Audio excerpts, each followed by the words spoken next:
Much Ado About Nothing by William Shakespeare, retold in a very fast fashion by Anna Schuttenhelm. In the beginning, Leonardo, the kind governor of Messina, is spending the afternoon with some friends and family when they hear that Don Pedro and the troops are coming home that day.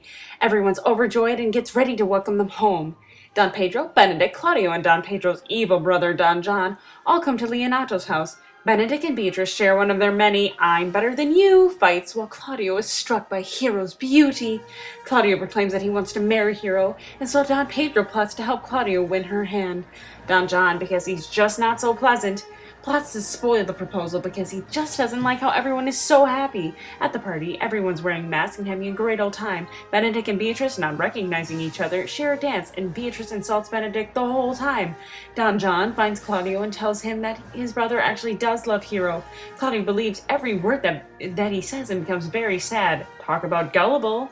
But when Don Pedro returns with Hero saying that her father agreed that they be married, Claudio's mood takes a complete 180 and he's completely overjoyed. Claudio and Hero share their own promises to each other and everyone is happy again.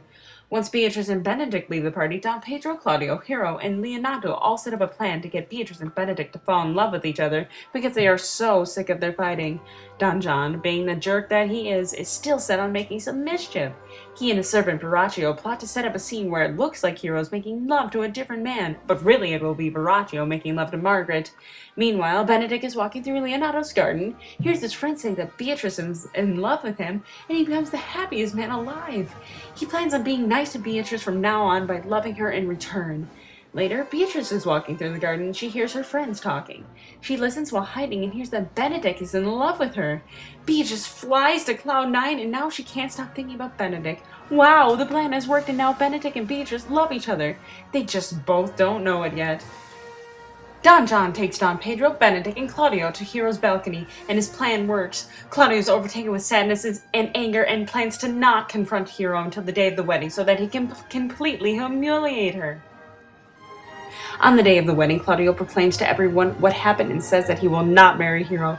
Hero is devastated and so terribly confused and begs Claudio to listen to her. Claudio storms out. Leonardo, Beatrice, Benedict, and the friar are around Hero. They make a plan which includes faking Hero's death. Once the wedding guests leave, Benedict and Beatrice are alone.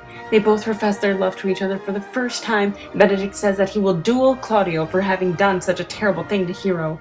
Dogberry, the witty constable, and his sidekick Verges catch Borachio and another villain, Conrad, and they get them to confess their crimes to prove Hero's innocence. Claudio is filled with terrible sadness. Leonardo tells Claudio that he must marry his niece in order for forgiveness. At the wedding, the niece is revealed to actually be Hero, and everyone is overjoyed to see her alive. Claudio apologizes and the two get married. Hero and Claudio are in love, Benedict and Beatrice are in love, and everyone is happy, and they live happily ever after. The end.